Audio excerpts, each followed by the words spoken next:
Hello friends, welcome to SS educator. इस channel पर आपको बीएससी एमएससी से रिलेटेड फिजिक्स के टॉपिक्स मिलते हैं। अगर आप किसी भी टेट सीटेट एचटेट बीटेट का प्रिपरेशन कर रहे हैं तो उससे रिलेटेड पेपर 2 के टॉपिक्स एसएसटी के मिलते हैं। तो फ्रेंड्स, इस चैनल पर ऐसे ही बने रहिए और आप जो भी वीडियो देखते हैं उसे पूरा देखें, तभी आपको समझ में आएगा कोई भी टॉपिक।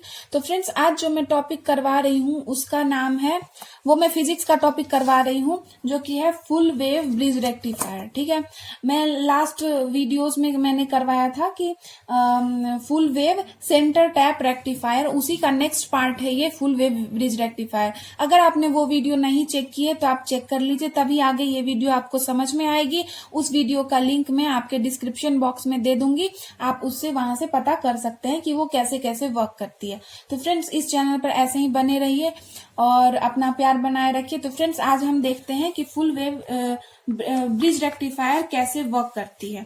तो सबसे पहले हम इसका डेफिनेशन लिखेंगे कि डेफिनेशन क्या होती है। जैसा कि full wave centre tap rectifier में हो रहा था कि वहां पर 2 डायोड यूज होता था। ठीक है, यहाँ पर क्या होगा, 4 डायोड्स यूज होंगे। ठीक है, तो हम इसमें लिखते हैं इन this bridge rectifier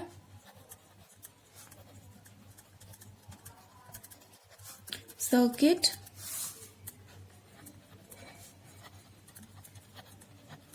4 diodes are connected in the form of a Wheatstone bridge.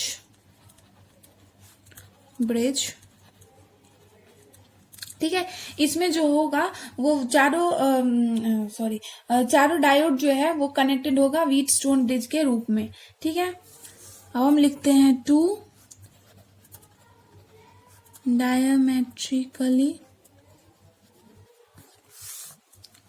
Opposite. 2 diode जो होगी वो अपोजिट डायरेक्शन में होगी एक दूसरे के। वो जब मैं सर्किट डायग्राम बनाऊंगी तब आपको अच्छे से समझ में आ जाएगा। Of a bridge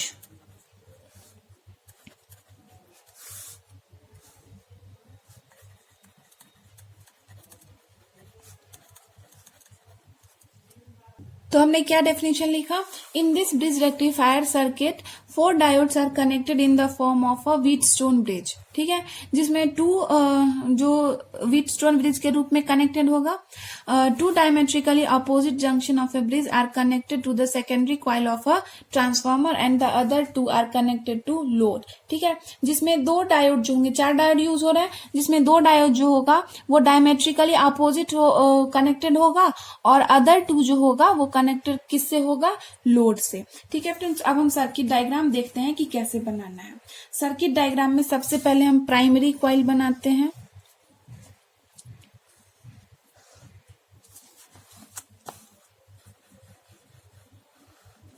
this is primary coil and this is secondary coil.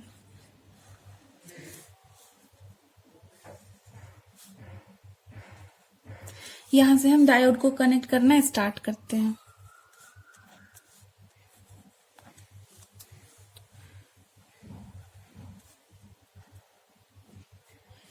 यहां पर हम फर्स्ट डायोड लगाएंगे।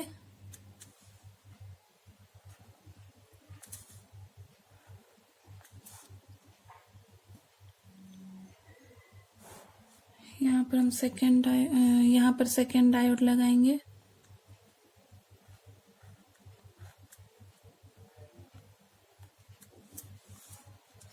यहाँ पर थर्ड डायोड लगाएंगे।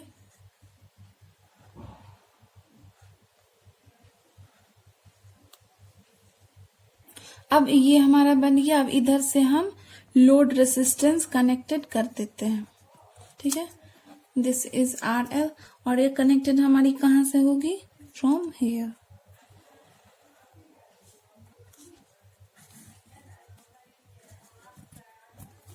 ठीक है friends, this is primary coil,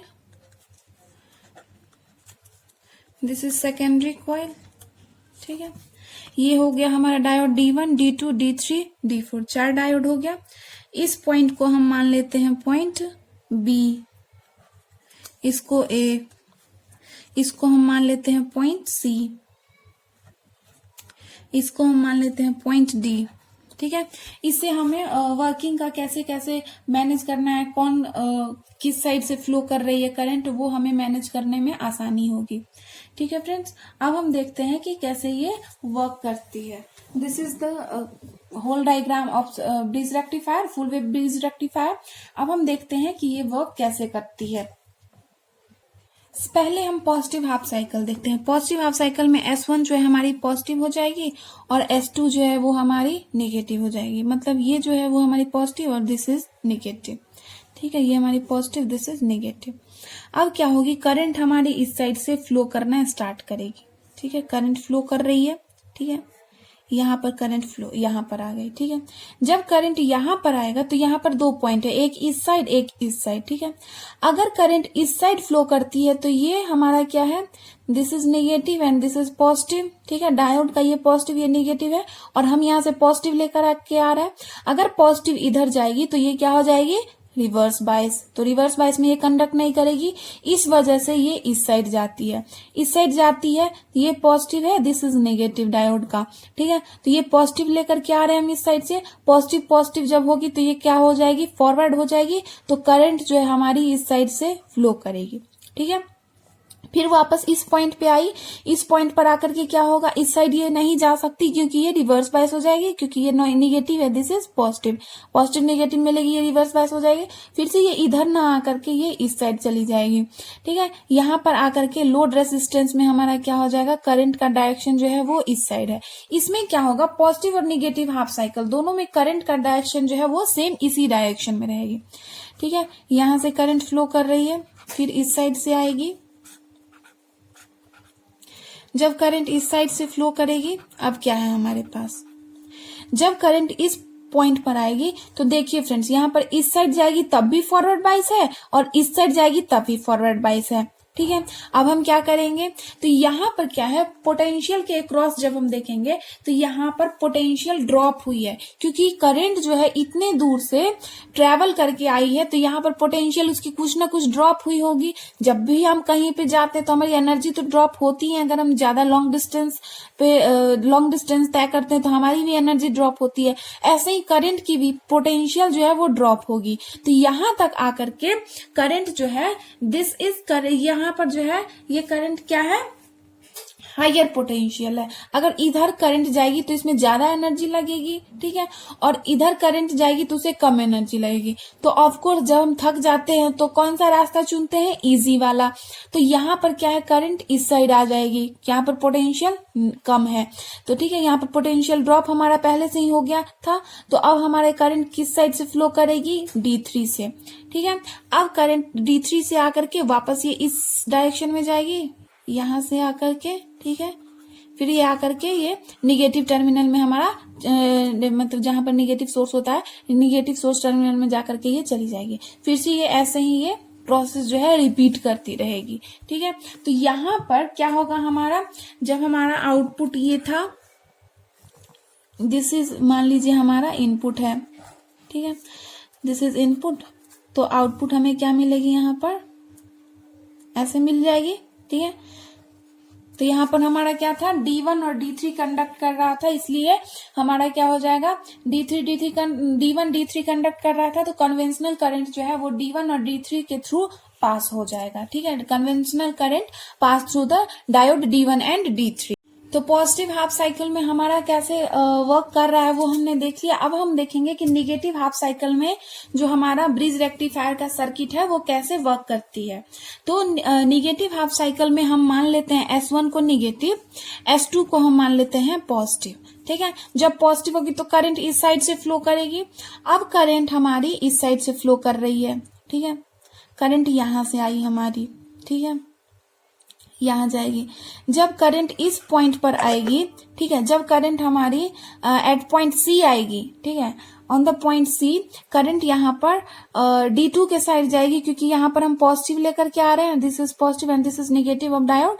ठीक है, तो यहाँ पर D2 कंडक्ट करेगी, D1 जो है वो हमारी रिवर्स बायस हो जाएगी। ठीक है, क्योंकि यहाँ पर पॉजिटिव नेगेटिव है। जब हम इस साइड से पॉजिटिव लेकर के आएंगे, पॉजिटिव नेगेटिव मिलकर ये रिवर्स बाइस हो जाएगी, तो करंट जो है हमारा इस साइड से D2 के थ्रू फ्लो करेगा, इसलिए D2 कंडक्ट करेगी। ठीक है फ्रेंड्स, अब हम आगे आ गए इस पॉइंट पे। जब यहाँ पर अब क्या हो जाएगा, यहाँ पर करंट फिर से इस साइड नहीं जाएगी, क्योंकि ये यहाँ पर रिवर्स बाइस हो जाएगी, और यहाँ पर हम इस साइड रिवर्स बाइस हो जाएगी, तो ये ब्लॉक हो जाएगा, तो इस साइड हम इधर आ जाते हैं। ठीक है, यहाँ पर RL के थ्रू हमने बताया था थोड़ी देर पहले कि ब्रिज रेक्टिफायर में पॉजिटिव हाफ साइकिल और नेगेटिव हाफ साइकिल दोनों का जो होता है करंट का फ्लो करने का डायरेक्शन जो होता है वो RL के पास जो होता है वो सेम होता है, इसलिए हमें दोनों में जो होता है वो सेम आउटपुट मिलती है। जबकि फुल वेव रेक्टिफायर के सेंटर टैप वाले टाइप में जो होता है वो दोनों का RL में जो होता है वो अलग होता है। मीन्स अब हम इसकी बात कर रहे हैं, ब्रिज रेक्टिफायर की बात हम कर रहे हैं, तो हम यहाँ पर देखेंगे सेंटर टैप वाले रेक्टिफायर में भी सेम ही था कन्वेंशनल करंट, क्योंकि ये फुल वेव रेक्टिफायर का हम बात कर रहे हैं, तो उसमें सेम ही होगा दोनों का करंट। ठीक है, तो यहाँ पर सेम है। तो अब ये क्या करेगी, हमारी करंट RL के पास आ गई, तो वो इस साइड मूव करेगी। अब ये चलते हुए कहाँ पर आ जाएगी, पॉइंट D पर आई। पॉइंट D पर क्या है हमारा, फिर से हमारा D3 और D4 है। ठीक है, दोनों में हमारा फॉरवर्ड बाइस हो रहा है, तो ये दोनों में किसी भी साइड जा सकता है, लेकिन जैसा कि मैंने बताया ये यहाँ पर D4 के तरफ जाएगी, क्योंकि यहाँ पर अगर हम पोटेंशियल ड्रॉप के देखेंगे तो पोटेंशियल हमारी ड्रॉप हो गई और यहाँ की पोटेंशियल जो है वो हाई है, तो इसलिए ये हमारी D4 के साइड जाएगी, और D4 जो होगा वो फॉरवर्ड बाइस हो जाएगा, जिसकी वजह से कन्वेंशनल करंट जो है हमारी D4 के थ्रू पास होगी। ठीक है, फिर यहाँ पर पॉइंट A में जाएगी। ठीक है, तो अब हम ये क्या करेंगे, ये पॉइंट इधर से होती हुई एट पॉइंट A पर पहुंचेगी। ठीक है, जब पॉइंट A पर पहुंचेगी तो सेम यहाँ पर पोटेंशियल ड्रॉप वाला केस अप्लाई होगा, और इस साइड का पोटेंशियल जो है वो हाई है। ठीक है, तो ये करंट जो है इस साइड से फ्लो करती हुई, इस साइड हमारा निगेटिव टर्मिनल था, तो ये वापस निगेटिव टर्मिनल पे आ जाएगी। तो ये जो है सर्किट जो है ऐसे ही मूव करती रहेगी। फ्रेंड्स, इसका जो है थ्योरी मैं आपको अभी बता देती हूँ कि आप पेपर में कैसे लिखेंगे। समझने का आप समझ गए, लेकिन उसको थ्योरी में कैसे लिखना है वो मैं आपको अभी बताती हूँ। तो उससे पहले हम देखेंगे कि इसमें कैसे ये वर्क की। पहले फर्स्ट पॉजिटिव हाफ साइकिल में D1 और D3 कंडक्ट कर रही थी, और नेगेटिव हाफ साइकिल में D2 और D4 कंडक्ट कर रही है। ठीक है, तो फर्स्ट हाफ साइकिल में D1 मिली और D3 मिली, उसकी वजह से आउटपुट मिली, और सेकेंड हाफ साइकिल में हमें मिली D2 और D4। ठीक है, तो ऐसे ही हमें आउटपुट मिलता है। अब हम इसका थ्योरी देखते हैं कि हम कैसे लिखेंगे। ठीक है फ्रेंड्स, तो यहाँ है हमारा वर्किंग ब्रिज रेक्टिफायर का। ठीक है, सबसे पहले हम लिखते हैं when the upper end of the secondary coil is positive, से during positive half cycle of the input voltage diode D1 and D3 are forward bias. ठीक है, जैसा कि मैंने अभी बताया, and current flows through AB enters the. ठीक है, यहाँ पर करंट किधर से, इधर से फ्लो करता हुआ जा रहा था। ठीक है, पॉजिटिव हाफ साइकिल में इधर से फ्लो करता हुआ हमारा जा रहा था। ठीक है, current flow through AB enters the load at positive terminal. ठीक है, यहाँ पर लोड के पास आ गया हमारा, इधर से फ्लो करता हुआ। ठीक है, positive terminal and leaves the load at negative terminal. ठीक है, जैसा कि हमने पॉजिटिव ये निगेटिव हो गया। ठीक है, पॉजिटिव में हमारा एंटर किया और निगेटिव के थ्रू हमारा लीव कर दिया। अब क्या होगा, रिटर्न बैक आ जाएगा, return back flowing through arm D2। ठीक है, जैसा कि मैंने बताया इधर से होते हुए ये D2 में जाएगी, क्योंकि D3 में जो है वो नहीं जाएगी, क्योंकि ये हमारी D3 से होकर के गुजरेगी, क्योंकि ये इस साइड फॉरवर्ड बाइस है, लेकिन ये नहीं जा सकती क्योंकि यहाँ पर पोटेंशियल ज्यादा है। ठीक है, फिर वो इस साइड से फ्लो करते हुए नेगेटिव टर्मिनल में हमारी चली जाएगी। ऐसे ही यहाँ पर लिखा हुआ है the diode D2 and D4 are reverse biased and so the current is not allowed to flow in arm AD and BC। The flow of current is indicated by solid arrows in the figure. ठीक है, in the negative half cycle the lower end of AC supply becomes positive। negative half cycle में हमने क्या किया था, S2 को हमने positive कर दिया था और S1 को नेगेटिव कर दिया था।